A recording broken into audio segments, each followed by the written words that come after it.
देव महादेव शिव महापुराण की कथा जो कि जलगांव महाराष्ट्र में चल रही है। आज प्रथम दिवस की कथा का समापन हो चुका है। आज की कथा सार, अगर आपने किसी कारणवश वीडियो नहीं देख पाई है तो आपको इस छोटे से वीडियो में कथा की पूरी जानकारी और उपयोगी पत्र जानने को मिल जाएंगे। तो आज का कथा सार है। कथा कुछ इस प्रकार से शुरू हुई कि गुरुजी ने कहा कि वेद व्यास जी ने अपना काम किया है, शिव महापुराण की रचना करके उन्होंने अपना काम कर दिया है, लेकिन आपको क्या करना है, आपको अपने अंदर उसको उतारना है। गुरुजी ने कहा कि क्लच के बिना गाड़ी नहीं चल सकती है, गियर के बिना नहीं चल सकती है, गियर के बिना भी चल सकती है, क्लच के बिना भी चल सकती है, लेकिन ब्रेक के बिना नहीं चल सकती है। इसी तरह से माता पिता और गुरु हमारे जीवन में वही ब्रेक का काम करते हैं। अगर हम कहीं भी गलत मार्ग पर जा रहे हैं, कुछ भी गलत काम कर रहे हैं, कुछ भी, तो वो हमको अवश्य रोकते टोकते हैं। दुनिया हमका मेरा साथ दे ना दे, पर माँ बाप ऐसे होते जो अपने बच्चों का हर वक्त हर समय साथ देते हैं। गुरुजी ने कहा कि कभी कोई भी माँ बाप नहीं कहते आप जाओ शराब पियो या ऐसा काम करो, वो हमेशा हमको गलत काम के लिए रोकते हैं।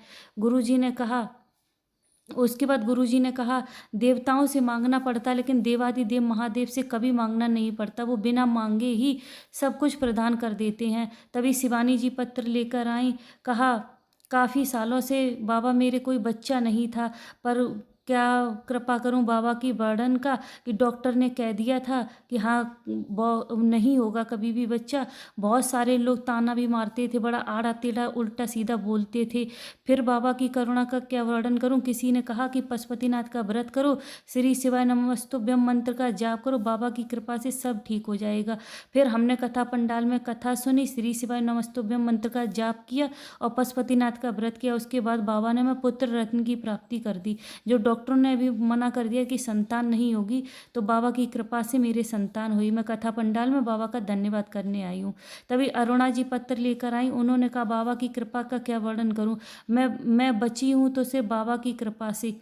मेरे किडनी में गठान हो गई थी, बड़ी डॉक्टर ने बड़ी बीमारी बोल दी थी, तो ऑपरेशन के लिए बोल दी थी, और धीरे धीरे करके ऑपरेशन की तारीख भी निकल गई, हम ऑपरेशन नहीं कर पाए।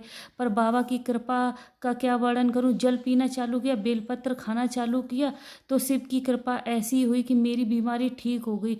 गुरुजी ने एक इम्पोर्टेंट बात बताई है। गुरुजी ने कहा है कि पहला भगवान का नाम, और भगवान का नाम कभी भी लेने से हमको नहीं थकना चाहिए।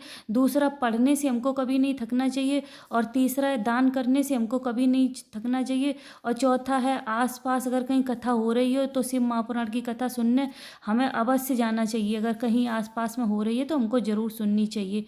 हर कथा में कोई कहे कि हर कथा में जाना जरूरी है, तो कहना पिता के घर जा रहे हैं, इसलिए हर कथा में जाना जरूरी है, और नई ऊर्जा उल्लास के साथ हमको सम्मिलित होना चाहिए। तो आज गुरुजी ने यह बात भी बताई। उसके बाद गुरुजी ने चुनाव जो अभी हुआ है उसका भी धन्यवाद किया। गुरुजी ने कहा अभी जो चुनाव हुआ है उसमें हिंदू सनातन का बहुत बहुत धन्यवाद किया। गुरुजी ने कहा वो जागरूक हो गए हैं, और इसी तरह से जागरूक रहो और अपना सही निर्णय लो और अपने धर्म के साथ जागरूक रहो। तभी हर्षिता जी पत्र लेकर आई। उन्होंने कहा मेरा बेटा संन्यास जो 4 सालों से ठीक नहीं चल रहा था, डॉक्टर ने कहा उसके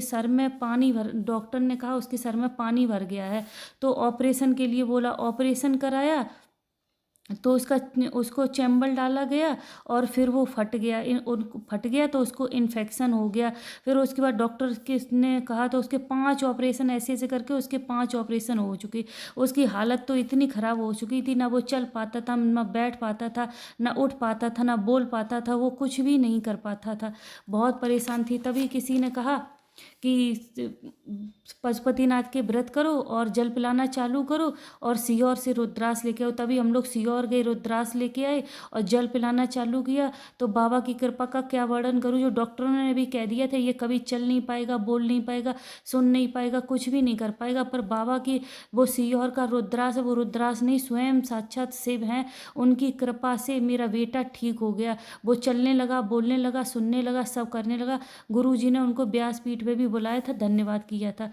तभी एक पत्र सुरेश गंगा राम जी भी लेकर आए। उन्होंने कहा मेरे बच्चे के चेहरे का मैं क्या वर्णन करूं। डॉक्टर के हिसाब से उसके सिर में पानी चला गया था।